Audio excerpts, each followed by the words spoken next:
أقسم بالله العظيم وعلى كتابه الكريم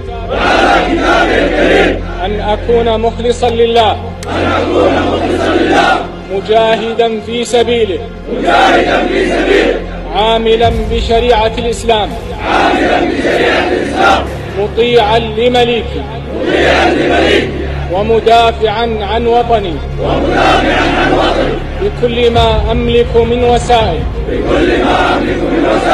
وأن أكون سلما لمن سالمهم وحربا على من حاربهم منفذا لجميع أوامر رؤسائي.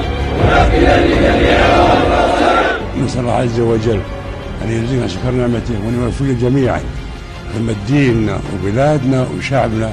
والشكر والسلام عليكم ورحمة الله.